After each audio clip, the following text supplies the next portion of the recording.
내일의 장바구니로 이어가도록 하겠습니다. 어떤 섹터들 보면 좋고 종목들까지 어떻게 보면 좋을지 함께 이야기 나눠보죠. 기업공시연구소의 변영인 대표와 함께하겠습니다. 안녕하세요. 네, 반갑습니다. 네, 제가 오늘 오프닝에서도 말씀을 드렸습니다만 이제 어닝 시즌이에요. 종목들 실적 발표하는 종목들 굉장히 많더라고요. 그래서 이번 주에는 이걸 좀 보면 좋을 것 같은데 어떻게 좀 근데 사실 실적에 대한 기대감이 높지는 않은 것 같아서 어떻습니까?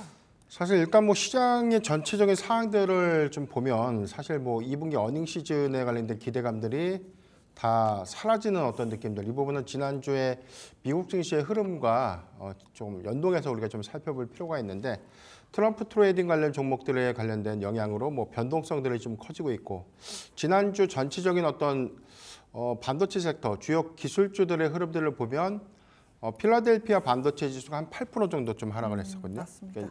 한 주간의 추정치를 보면 뭐 여기서는 뭐 TSMC의 주가 하락폭도 컸고 뭐 마이크론과 엔비디아 역시 주가 하락폭이 좀 컸는데 사실 내용을 보면은 칩스법, 반도체 지원법에 관련된 노이즈 이슈가 좀 부각이 됐고 해당되는 내용들 좀 보면 전체적인 반도체 보조금을 줘서는 안 된다 이런 메시지는 없었는데 시장이 좀 과하게 좀 반영된 측면이 있다. 내용들 면밀하게 보면 TSMC가 미국의 보조금을 받아서 해당돼서 발생된 이익을 모두 대만에 가져가면 안 된다. 이 메시지를 시장이 좀 과하게 좀 해석했던 경향들이 좀 있다라고 보고 있고 다만 바이든 현 대통령의 어떤 사태 이슈로 인해서 오히려 이제 수급적인 측면들에 대한 변동들이 다시금 좀 예상될 수 있는 부분들. 그래서 저는 오늘 밤 미국 증시의 경우에는 기술주들이 다시금 좀 반등할 수 있는 계기로 작용하지 않을까라고 보고 있고 내용에서는 뭐 지금 나스닥이라든지 뭐 S&P 500 지수가 시간의 선물 지수에서 좀 상승 전환을 했던 측면들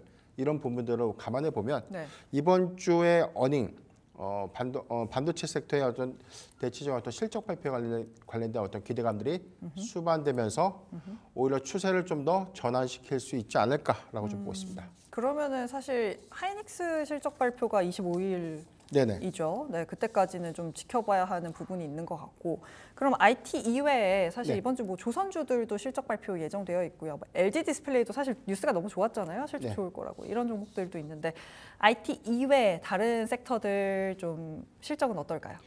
전체 상황들 보면 지금 이 개별 장세 뭐 그러니까 쉽게 말해서는 지금 반도체 섹터 우리가 지금 흔히 이야기하는 주도주 반도체 섹터의 조정폭 낙폭이 좀 더 심화됐기 때문에 일단 조선주라든가 다른 실적 종목들이 기대감을 다시금 좀 수반하기 위해서는 주도주 수급이 개선돼야 되는 측면들이 좀 있는데 이런 부분들은 사실 이번 주 그러니까 25일 SK 하이닉스의 실적 발표 그리고 그 이외에 어떤 미국의 주요 기술주들의 실적 발표, 테슬라도 실적 발표를 좀 예고하고 있고 뭐 알파벳이라든가 아마존 뭐 여기 대해서는 뭐 지금 램 리서치 같은 이 반도체 섹터 종목들의 실적 확인이 먼저 이제 선행되지 않을까라고 보고 있기 때문에 여기서 지금 전체적인 어떤 시장의 어떤 조정 양상들이 특정 섹터가 더 좋기 때문에 이 종목들이 더 부각된다 이렇게 좀 보는 것보다는 주도주 수급이 먼저 좀 살아나야 된다라고 좀 보고 있고 주도주 수급이 좀 살아나면 뭐 조선이라든가 화장품, 뭐 자동차 등등 우리가 좀 1분기 실적 기조 안에서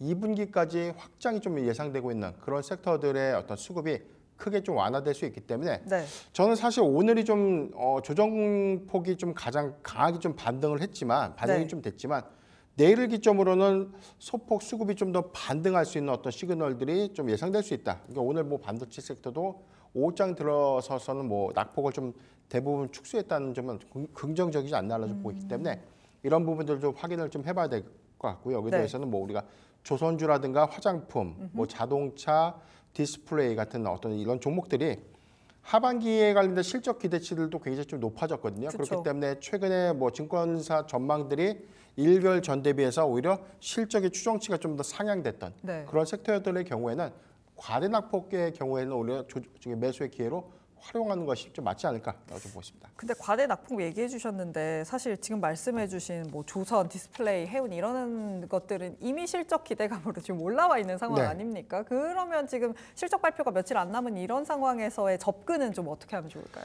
우선 저는 크게 반영된 건 없다라고 봐요. 일단 뭐 조선주라든지 지금 디스플레이 같은 경우는 지금 뭐 최근에 어떤 낙폭에 비해서 좀 상승된 측면들이 좀 있기 때문에 빠져서 올랐다. 주가가 많이 오른 것처럼 좀 우리가 체감을 하고 있는데 네. 사실 우리가 그동안 반도체라든가 기타 뭐 전력기기 전선주의 상승폭에 비해서는 네. 굉장히 좀 탄력도는 좀 그리 크지 않았다. 이런 점들을 우리가 좀 상기해 볼 필요가 있고 네.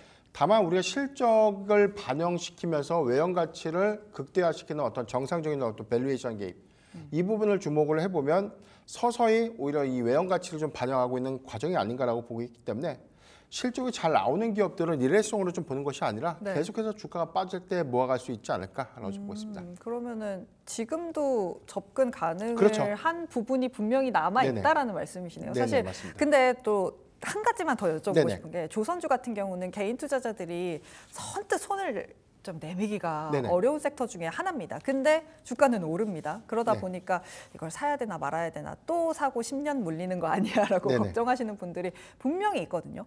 조선주도 이미 좀 올랐고 실적도 좋을 거라고 하고 하반기에도 뭐 성과 계속 오른다고 하고 이런 뉴스들 믿고 천천히 좀 봐도 된다. 이렇게 결론 제가 내려도 됩니까? 우선 우리가 조선주를 사기에는 굉장히 조금 망설여지는 그런 측면들이 어려워요. 있어요. 저는 못 살 것 같아요. 네, 이게 왜 그러냐면 우리가 과거에 한 15년 전 조선주가 굉장히 이 호황기에 있었을 때 주가 좀 많이 올랐는데 그 이후에 불황기가 장기 불황이 단기에 끝난 것이 아니라 거의 뭐 10년에 걸쳐서 장기 불황이 좀 이어지다 보니까 네. 조선주를 투자했던 분들이 굉장히 좀 손실폭들이 좀 더 극대화됐고 이 부분이 너무나 오랜 기간 동안 좀 이어지 오다 보니까 네. 다시금 좀 손이 좀 안 나가는 것이죠. 근데 그쵸. 이제 기점이 좀 더 달라지는 부분들은 네. 당시의 슈퍼사이클 호황기와 현재의 어떤 이 호황기는 조금 결은 좀 다르지 않나. 지금 뭐 고환율 기조가 계속해서 유지가 되고 있고 과거에는 어떤 선박의 어떤 수주량들이 네. 증가는 좀 됐지만 저가 수주도 굉장히 좀 많았던 측면들이 있는데 최근에 어떤 수주 양상들을 보면 저가 수주보다는 고부가 선박의 어떤 수주, 선별 수주가 좀 더 가능하다는 측면들. 그래서 중국과 좀 비교를 해보면 우리나라의 경우에는 오히려 고가 수주에 따라서 수익성들이 크게 개선되고 있다는 측면. 영업이익률이 당시보다는 거의 한 5에서 7% 정도는 더 증가됐다라고 저는 보고 있기 때문에 외형 가치가 반영되고 있는 과정이 과거의 조선주의 양상과 현재는 좀 다르지 않나라 좀 보고 있기 때문에 네. 다만 제 실적이 인도 시점에 일부 실적이 좀 반영되는 측면들을 우리가 고려해 보면 단기 실적이 바로 반영되지 않다 보니까 그렇죠. 오히려 이런 부분들이 좀 지루하다라고 조금 느낄 수 있는데 전체 누적 수주항고를 우리가 좀 예상을 해보면 향후 5년간 네. 탄탄한 일감을 좀 확보했다는 측면들은 긍정적이다라고 좀 말씀드리겠습니다. 네, 조선주 코멘트까지 함께 좀 들어봤습니다. 앞서 이야기 들어보니까 반도체에 대해서 긍정적인 말씀을 주셨어요. 우리 투자자분들 반도체 계속해서 좀 좋게 봐도 되는 겁니까? 굉장히 지금 뭐 단기 조정폭들이 좀 더 컸기 때문에 네. 지금 어떤 종목을 좀 사야 될까 그리고 이제 2분기 어닝 기대감들은 커졌는데 반도체 섹터가 최근 걸려 뭐 지난주부터 계속해서 조정이 좀 나오다 보니까 굉장히 좀 답답하실 텐데 저는 적극적인 어떤 공략은 좀 가능하다고 보고 있습니다. 실적에 대한 훼손이 하반기에 없고 오히려 성장성들이 계속해서 좀 입증되고 있는 흐름들을 보면 계속해서 좀 모아갈 수 있는 전략이 아닌가라고 보고 있고 저는 한미반도체를 좀 보고 있는데 네. 최근에 주가 조정폭들이 단기간 좀 크게 좀 반영된 측면 최근에 네. 뭐 증권사에서 무조건 사야 되는 종목이다라는 어떤 긍정적인 어떤 발표가 있었음에도 최근에 어떤 조정 양상은 시장 영향이 가장 크다라고 좀 보고 있기 때문에 SK하이닉스의 실적 발표를 기점으로 하반기에 어떤 산업 전략이라든가 실적 성장에 관련된 우호적인 여건들이 한미반도체 수급을 이끌지 않을까라고 좀 보고 있습니다. 일단 한미반도체 말씀을 해주셨고 뭐 하이닉스 실적에 대해서는 뭐 다들 기대감이 높은 상황입니다.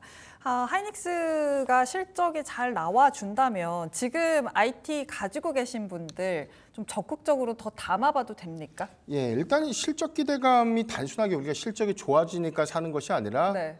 굉장히 이 실적의 추정치가 좀 높아졌죠. 삼성전자를 좀 필두로 보면 그렇다면 하반기에는 레거시장 매출의 안정성들 여기에 대해서는 뭐 D램과 낸드 메모리 가격이 3분기에 좀 더 확장되는 관점을 우리가 좀 상기해 보면 뭐 삼성전자나 SK하이닉스의 실적 우상향은 가능하다. 다만 SK하이닉스가 시장의 어떤 관심을 좀 더 이끌 수 있는 어떤 대목들은 단기 조정폭이 좀 더 컸다는 점 그리고 하반기 고객 반도체 부분에 대한 이 시장 선점들이 좀 더 극대화되는 점, 전체 뭐 시장의 캐파 한 53%에 대한 시장 점유율 우위를 좀 점하고 있기 때문에 삼성전자나 뭐 마이크론보다 당분간 좀 더 우위에서 시장 선점을 좀 더 극대화시키지 않을까라고 좀 볼 수 있기 때문에 저는 선별적 관점에서 뭐 삼성전자도 좋고 SK하이닉스 둘 다 좋지만 네.